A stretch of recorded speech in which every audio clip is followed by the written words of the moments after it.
Okay, we're going to continue on in our Father's Word. This is Numbers 13, verse 16. These are the names of the men whom Moses sent out to spy out the land. And Moses called Hoshea, the son of Nun, Joshua. Then Moses sent them out to spy out the land of Canaan, and said to them, Go up this way into the south, and go up into the mountains, and see what the land is like, whether the people who dwell in it are strong or weak, few or many, whether the land they dwell in is good or bad, whether the cities they inhabit are like camps or strongholds, whether the land is rich or poor, and whether there are forests there or not. Be of good courage, and bring some of the fruit of the land. Now the time was the season of the first ripe grapes. So they went up and spied out the land from the wilderness of Zin as far as Rehob, near the entrance of Hamath. And they went up through the south and came to Hebron, Ahaman, Shehazi, and Talmaiah. The descendants of Anak were there. Now Anak was a giant. Now the Hebron was built 7 years before Zon in Egypt. They then came to the valley of Eshcol, and there they cut down a branch with one cluster of grapes. They carried it between two of them on a pole. They also brought some of the pomegranates and figs. The place was called the Valley of Eshcol because of the cluster which the men of Israel cut down there. And they returned from the spying out the land after 40 days. And they departed and came back to Moses and Aaron and all the congregation of the children of Israel in the wilderness of Paran at Kadesh. They brought back word to them and to all the congregation, and showed them the fruit of the land. Then they told him and said, We went to the land where you sent us. It truly flows with milk and honey, and this is fruit. Nevertheless, the people who dwell in the land are strong, and the cities are fortified and very large. Moreover, we saw the descendants of Anak there. The Amalekites dwell in the land of the south. The Hittites, the Jebusites, and the Amorites dwell in the mountains. And the Canaanites dwell by the sea and along the banks of the Jordan. Then Caleb quieted the people before Moses and said, Let us go up at once and take possession, for we are all well able to overcome it. But the men who had gone up with him said, We are not able to go up against the people, for they are stronger than we. And they gave the children of Israel a bad report of the land which they had spied out, saying, The land through which we have gone as spies is a land that devours its inhabitants. And all the people whom we saw in it are men of great stature. There we saw the giants. The descendants of Anak came from the giants, and we were like grasshoppers in our own sight, and so we were in their sight. And this is Numbers 14. So all the congregation lifted up their voices and cried, and the people wept that night.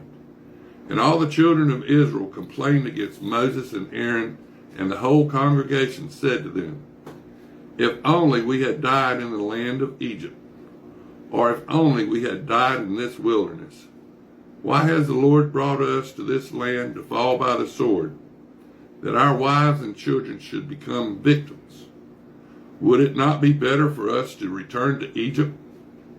So they said to one another, Let us select a leader and return to Egypt. Then Moses and Aaron fell on their faces before the assembly of the congregation of the children of Israel.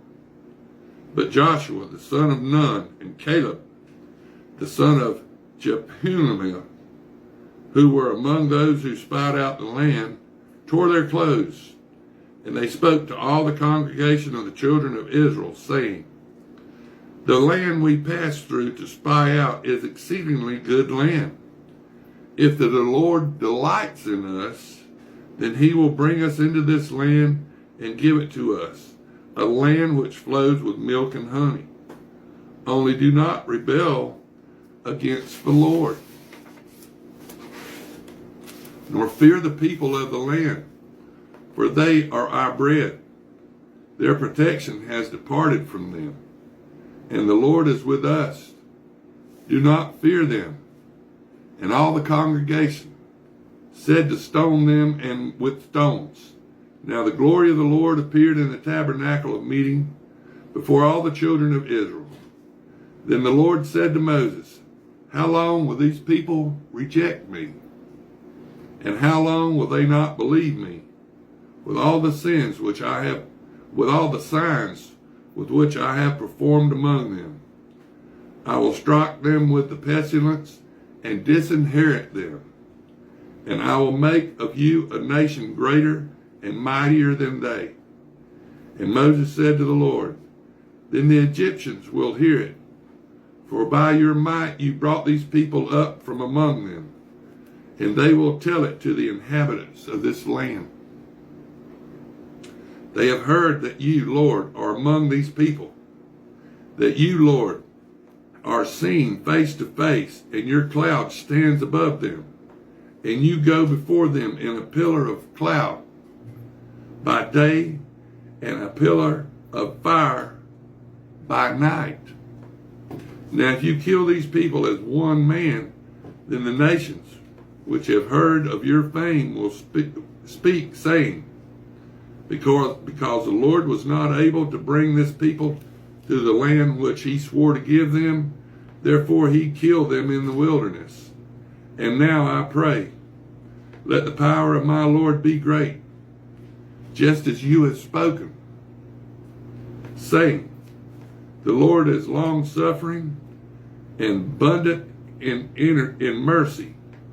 Long-suffering means he has a lot of patience, forgiving iniquity and transgression, but he by no means clears the guilty, visiting the iniquity of the fathers of the children to the third and fourth generation. Now what that means is, if you're born into a bad situation,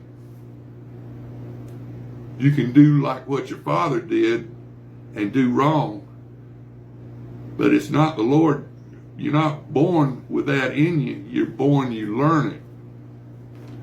Pardon the iniquity of this people, I pray, according to the greatness of your mercy, just as you have forgotten this people from Egypt even until now.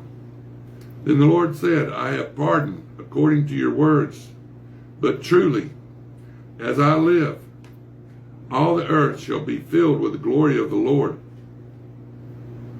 Because all these men who have seen my glory and the signs which I did in Egypt and in the wilderness, and have put me to the test now these 10 times, and have not heeded my voice, they certainly shall not see the land of which I swore to their fathers, nor shall any of those who rejected me see it. But my servant Caleb, because he has a different spirit in him, and has followed me fully, I will bring him to the land where he went, and his descendants shall inherit it.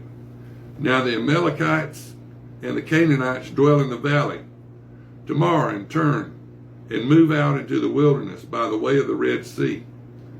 And the Lord spoke to Moses and Aaron, saying, how long shall I bear with this evil congregation who complain against me? I have heard the complaints which the children of Israel make against me. Say to them, as I live, says the Lord, just as you have spoken in my hearing,